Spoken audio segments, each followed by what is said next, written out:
কোনো একটা ঘটনা ঘটলেই কাকিমা আপনি কোথায়, আপনি কি ঘুমাচ্ছেন, একদম সরাসরি এনকাউন্টার করা হোক। মানে সমাজে থাকারই যোগ্য নয় তারা।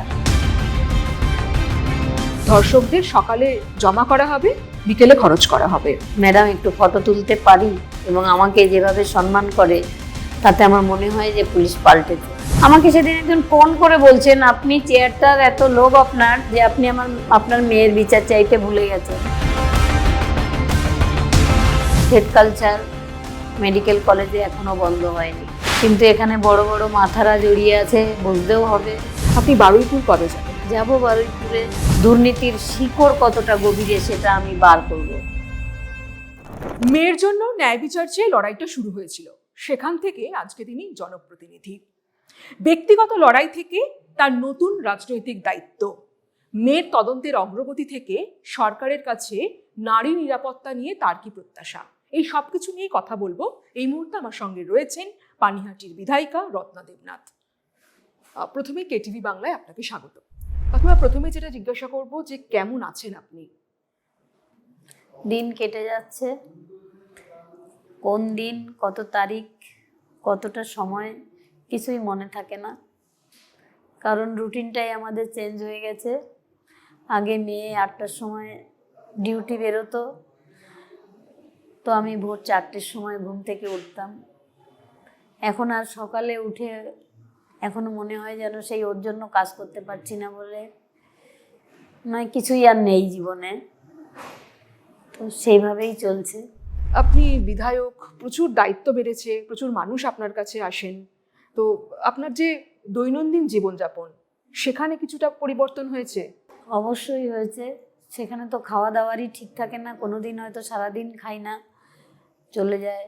তারপর শনিবেলা রবিবার দুদিন আমি 9টা থেকে 12টা জনতার দরবার করি। তাছাড়াও এই অফিসটা, এখানে সবাই থাকেন, কিন্তু সেখানেও কটাক্ষ করা হচ্ছে, একটা অফিস করে রেখেছেন, উনি তো কোনো সময় থাকেনই না। এসব অনেক কটাক্ষ আমাকে সহ্য করতে হচ্ছে। আপনি তো শুনেছেন বারুইপুরের ঘটনা, একজন নাবালিকা 11 বছরের একটি মেয়েকে কিভাবে ধর্ষণ করে খুন করা হয়েছে, আপনি সবটাই জানেন। তো সেই নির্যাতিতার পরিবারের সঙ্গে আপনার কথা হয়েছে? না, আমি ফোন নাম্বার পাইনি। ওই মায়ের মতোই আমি সমব্যথী। দুদিন ধরে সত্যি আমার এতটা যন্ত্রণা হচ্ছে, সেই 9 তারিখের মতোই যন্ত্রণা। আরও একটা ঘটনা ঘটলো, আমি কিছু করতে পারলাম না এই ভেবে যে কেন এখনও সমাজে এই পরিবর্তনটা হচ্ছে না। কিন্তু একটা বীজ বৃক্ষ রোপণ করলে সেই বীজ বৃক্ষর ফলস্বরূপ যেগুলো ঘটছে, আপনারা দেখবেন ওখানে সব তৃণমূলেরই লোক রয়েছে এখনও ক্ষমতায়। ওখানে বিজেপির সরকার আসেনি, ওখানে সরকার সবার, কিন্তু বিজেপি ক্ষমতায় ওখানে আসেনি। এমএলএ, এমপি বা ওই যে কমিশনার, চেয়ারম্যান, সবাই ওরা রয়েছে তৃণমূলেরই। এটা খুবই খারাপ একটা ঘটনা। যারা করে তারা মানুষ, কি বলবো, অমানুষও নয়, মানুষও নয়, তারা মানে সমাজে থাকারই যোগ্য নয় তারা। আমাদের সরকার সেটা কঠোর হস্তে দমন করছেন, ধরাও পড়ে গেছে সবাই, বিচারও হবে। বিচার হবে, কিন্তু যে মেয়েদের সঙ্গে এইসব ঘটনা ঘটবে তাদের মায়েরা যতদিন বাঁচবেন এই বুকে এই আগুনটা নিয়েই বাঁচতে হবে। মুখ্যমন্ত্রী শুভেন্দু অধিকারীর নির্যাতিতার পরিবারের সঙ্গে দেখা করতে গিয়েছেন, আপনি কি যাবেন তাদের বাড়িতে, বারুইপুরে গিয়ে তাদের সঙ্গে কথা বলবেন? যাব একবার, কিন্তু আমাকে নিয়ে যেভাবে কটাক্ষ করা হচ্ছে, কোনো একটা ঘটনা ঘটলেই কাকিমা আপনি কোথায়, আপনি কি ঘুমাচ্ছেন, এখন আপনি রাত জাগবেন না। তো আমি যখন রাত জেগেছি তখন তো আমি এমএলএ ছিলাম না। অনেকেই বলছেন আপনার চেয়ারটার উপরে এত লোভ যে আপনি মেয়ের বিচার চাইতেই ভুলে গেছেন। এসব কটাক্ষ আমাকে দিনরাত শুনতে হচ্ছে, কিন্তু আমি দমে থাকছি না। আমি প্রতিবাদটা চালিয়ে যাব, শুধু আমার মেয়ের জন্য নয়, অন্য অন্য মেয়েদের ন্যায় বিচার, তাদের সুরক্ষিত, তাদের শিক্ষা। এই যে দুর্গা বাহিনী তৈরি হবে, এটা প্রথম আমিই বলেছিলাম। যে প্রাক্তন মমতা ব্যানার্জি, তিনি বলেছিলেন নিউ টাউনের ওখানে অনেকটা জায়গা নিয়ে দুর্গাঙ্গন বানানো হবে। তখন আমি বলেছিলাম কেন মাটির দুর্গা হবে, প্রত্যেকটা ঘরে ঘরে যে মেয়েরা রয়েছে তাদের যদি আমরা শিক্ষা দিতে পারি, স্বাস্থ্য খাবার দিতে পারি, ভালো করে তৈরি করতে পারি, প্রত্যেকটা ঘরে ঘরে জীবন্ত দুর্গা দুর্গা তৈরি হবে। ছেলেদের পাশাপাশি মেয়েরা কি কোনো অংশে এখন কম? কম না। কিন্তু এগুলো ঘটনাটা ঘটছে। আর সব জায়গায় আমাকে বলা হচ্ছে, তো আমি যদি রাত জাগি বা আমি যদি রাস্তায় থাকি তাহলে কি এগুলো বন্ধ হয়ে যাবে? যাবে না। এগুলো, এটা পরিবারের শিক্ষা। যে ছেলে হয়েছে তো হীরের টুকরো ছেলে, সেই ছেলেই গিয়ে যে এরকম করছে, হয়তো দেখবেন বারুইপুরের যে ছেলেটা ধরা পড়েছে তার মা বলছে, আমার ছেলে একজন মায়ের কোল যদি খালি করে তো ওকে ফাঁসি দিয়ে দিন, আমার কোলটাও খালি হোক। তো এরকম মায়েদেরও দরকার, ছোটোবেলা থেকে ছেলেই হোক আর মেয়েই হোক, বাচ্চাদের আগে সামাজিক শিক্ষাটা যে দরকার সেটা শেখানো উচিত। একে অপরকে সম্মান করতে না শিখলে এটা যাবে না। এটা অপরাধ হলে তারপরে হবে, অপরাধ হচ্ছে তারপরে সরকার সেটা ব্যবস্থা নিচ্ছে না। আমাদের সরকার তো নিচ্ছেনই। মাত্র 2 মাস এসে তিনি যে গুন্ডা দমন বাহিনী করেছেন, গুন্ডা অবশ্যই দমন হবে, কিন্তু গুন্ডা তো পরিবার থেকে প্রথম তৈরি হচ্ছে না। এই পরিবার থেকেই আগে তাদের শেখাতে হবে। বাবা মায়েদের আমি অনুরোধ করে বলি, আপনারা শেখান, ছেলে মেয়েকে পড়াশোনা শেখান, পাশাপাশি সামাজিক যে দায়িত্ব কর্তব্য সেগুলোও শেখান। তাহলে হয়তো আমরা ভবিষ্যতে সেই ফলটা পাবো। বারুইপুরে যে নৃশংস ঘটনা ঘটেছে, আপনি কি চাইছেন ব্যক্তিগতভাবে? ন্যায় বিচার। আর কিছু চাইলে, আমি যদি বলি যে মেয়েটাকে ফিরিয়ে এনে মায়ের কাছে দাও, সেটা কি কেউ দিতে পারবে? না, দোষীদের বিরুদ্ধে কিরকম পদক্ষেপ করা উচিত? দোষীদের ধরে একদম ফাঁসি দেওয়া উচিত। এদের কয়েকটা ঘটনা পরপর ঘটলে যদি তারা সেরকম কঠোর সাজা পায় তাহলে পরে অবশ্যই দুবার ভাববে। এই যে আরজি করে আমার মেয়ের সঙ্গে যে ঘটনা ঘটেছিল, 2 বছর হয়ে গেল, তার যে কোনো বিচার হলো না, এতে অপরাধীর সংখ্যা অনেক বাড়লো। যারা হয়তো 10 জন এই অপরাধের সঙ্গে যুক্ত, কিন্তু এই 2 বছরে আরও 20 জন অপরাধী বাড়লো। এতে যে ওরা তো করলো, এত বড় একটা ঘটনা ঘটিয়ে দিল, সারা বিশ্বে আন্দোলন হলো, সেখানেই তারা এখনো ঘুরে বেড়াচ্ছে, তাহলে আমরা করব, আমাদের কিছুই হবে না। এই যে একটা ভাবনাটা, এটা বিচারটা ঠিকঠাক হলে এই ভাবনাটা থেকে মানুষ আর প্রভাবিত হবে না, আস্তে আস্তে কমবে ধীরে ধীরে। এইসব হয়তো মেয়েদের আমরা সুনিশ্চিত একটা জীবন দিতে পারবো।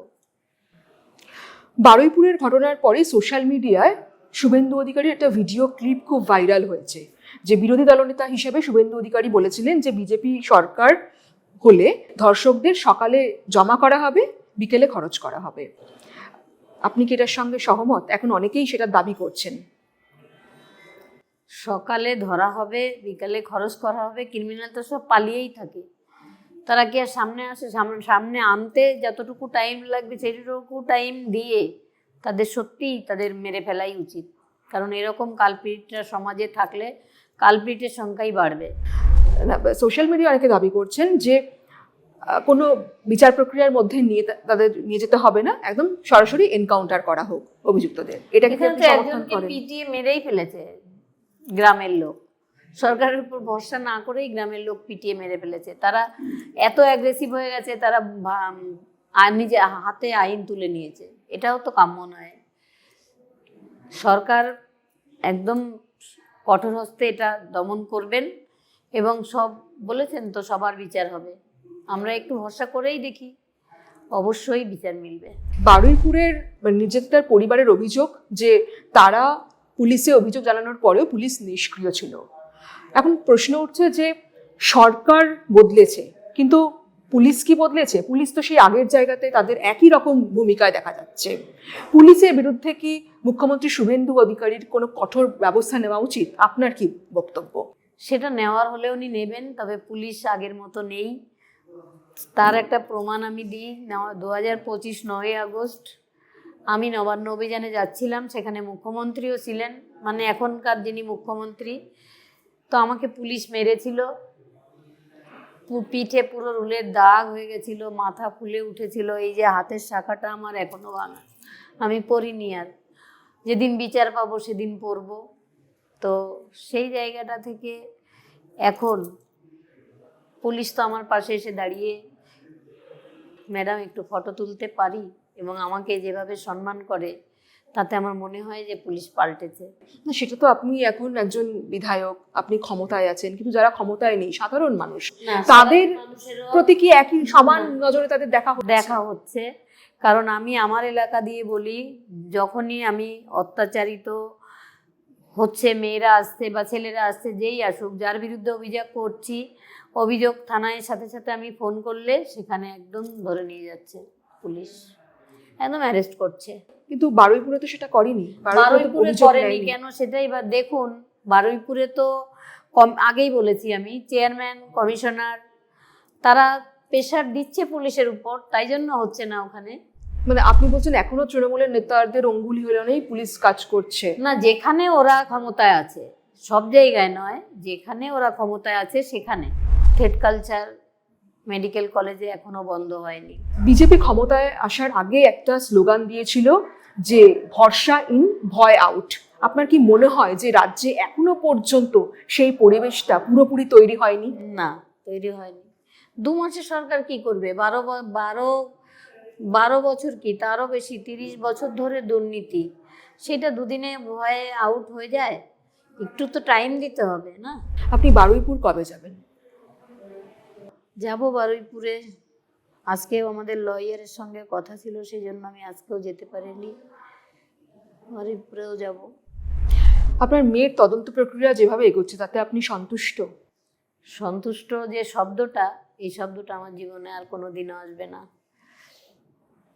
যাকে আমি হারিয়ে ফেলেছি সে আমার পৃথিবী, তাকে নিয়ে যাওয়ার পরে সন্তুষ্ট কথাটা।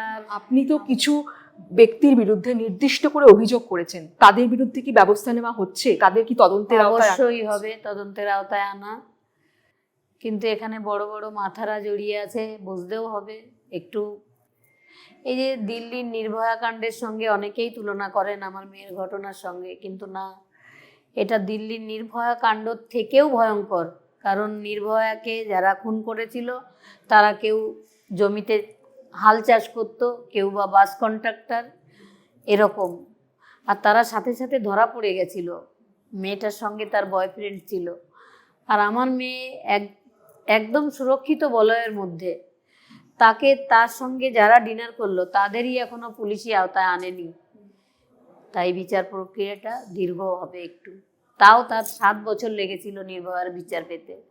আমি অতদিন ওয়েট করতে পারবো না।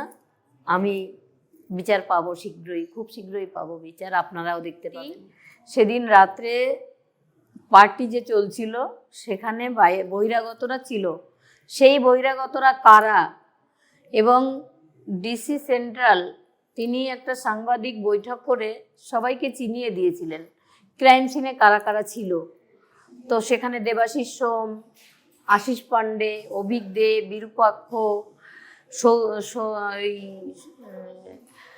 আরও একজন আইনজীবী, অনেকেই ছিলেন। তারা কেন ছিলেন? সিবিআই 2000 ফুটপ্রিন্ট পেয়েছে ওই সেমিনার হল থেকে, আর সিএসএফ এর রিপোর্ট বলছে সেমিনার হলে কিছুই হয়নি। আর আমরাও যেভাবে মেয়ের দেহ দেখেছি, আবেশ ব্যানার্জি ওখানে তার ফোন লোকেশন টাওয়ার পাওয়া গেছে ওখানে। তো এই নামগুলো তো আপনারা প্রকাশ্যে আনছেন, এখন আপনাদের সরকার ক্ষমতায়, তারা কেন ব্যবস্থা নিচ্ছে না? কেন এদের জিজ্ঞাসাবাদ করছে না? কেন এদের বিরুদ্ধে তদন্ত করছে না? তদন্ত করছে তো, করছে, কিন্তু তাদের ডেকে জেরা করা, এইসব জেরা করাও হবে।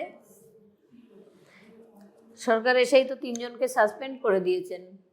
এই যে বিনীত গোয়েল, তারপর যিনি আমাদের বাড়িতে টাকা দিতে এসেছিলেন ডিসি নর্থ, ডিসি সেন্ট্রাল মিথ্যে কথা বলছিলেন যে মিডিয়ার মাধ্যমে, এদের তো সাসপেন্ড করা হয়েছে। এইভাবেই বিচার আস্তে আস্তে এগোবে।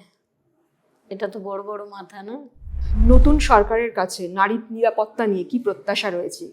আর কি কি পদক্ষেপ করুক সরকার? আমার অনেক কথা রয়েছে। আমি বিধানসভায় এখনো কিছুই পেশ করিনি। আমি সমস্তটা গুছিয়ে নিয়ে বিধানসভায় বলবো। কি কি বলতে চান? আমি সেটা এখন বলবো না। বিধানসভায় যেদিন বলবো সেদিন সবাই শুনতে পাবেন। মানে সামনে যে বাদল অধিবেশন, সেখানে আপনি বলবেন এই বিষয়টা নিয়ে? শুধু এই বিষয়ে না, সব বিষয়েই বলবো তাকে। তবে আমাকে যারা কটাক্ষ করে কটু কথা বলছেন, তারা আমাকে বলছেন, আমি মেনে নিচ্ছি। কিন্তু এই ঘটনা ঘটে যাওয়া মায়েরা এরপরে হয়তো আর এই ভয়ে কিছু বলবেই না, আবার সেই ঘরে বসে যাবে। কারণ আমাকে যা কটাক্ষ, আমার স্বামীকে এবং আমাকে যেভাবে কটাক্ষ করা হচ্ছে, যেভাবে সমালোচনা করা হচ্ছে, এটা সবাই মেনে নিতে পারে না। বারুইপুরের ঘটনা নিয়ে যদি আবার রাত দখল হয়, তা আপনি সমর্থন করবেন? অবশ্যই করব, সমর্থন করব, আমি যাব এবং আমি যাইও। আপনারা দেখে থাকবেন ভোলা হসপিটালে, ভোলাতে আমাদের বাড়ির পাশে, ওরা দুজনই ডাক্তার, স্বামী স্ত্রী।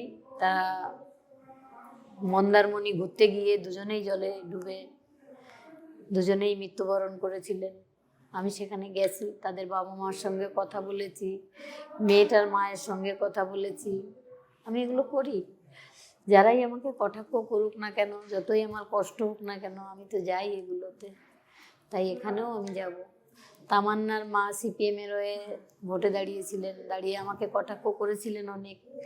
তারপরে যখন আমাকে বলছেন বারবার যে আমি শুভেন্দু অধিকারীর সঙ্গে দেখা করতে চাই, তো আমি তো দেখা করিয়ে দিয়েছি, বিচারও পেয়েছেন।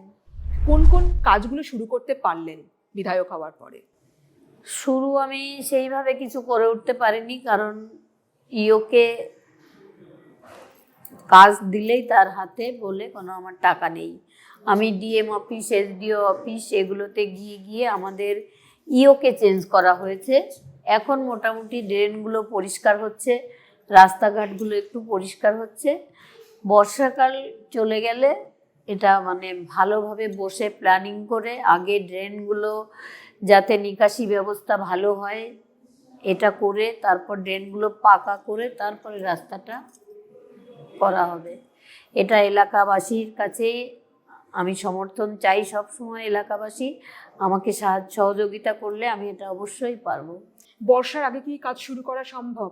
না, ইও সাহেব বলেছেন বৃষ্টির আগে যে পথশ্রী যে রাস্তার যে প্রকল্পগুলো ছিল ওগুলো কভার করবেন। তাছাড়া তাদের কাছে কোনো ফান্ডিং নেই কাজ করার মতো। তো আবার নতুন করে ফান্ডিং আসবে, তারপরে কাজ শুরু হবে।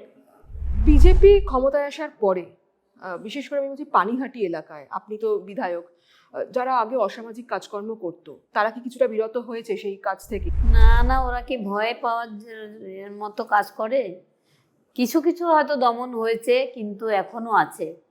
একটু হলে দমন হয়েছে, কিন্তু তৃণমূলের যারা ছিল অপরাধ করে বেড়াতো, তারা বিশেষ করে তৃণমূলেরই 4 তারিখ রং মেখে এখন আমাদের বিজেপির পুরানো কর্মীদেরই মারছে তারা।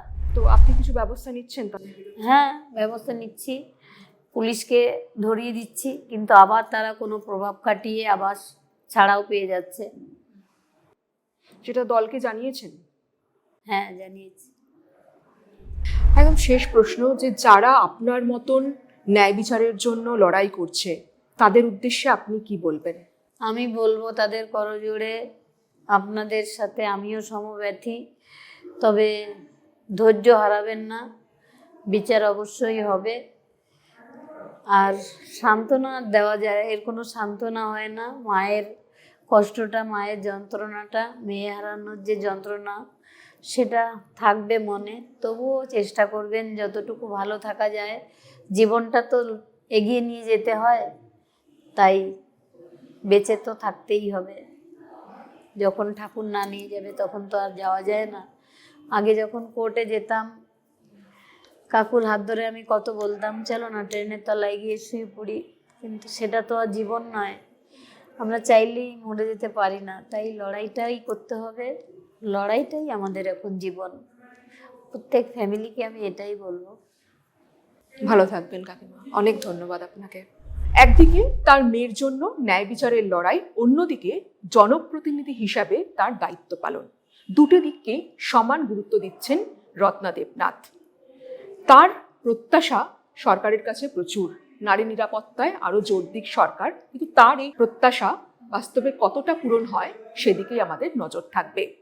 ক্যামেরায় বরুণ ভান্ডারীর সঙ্গে দেবযানী সরকার, কেটিভি বাংলা, কলকাতা।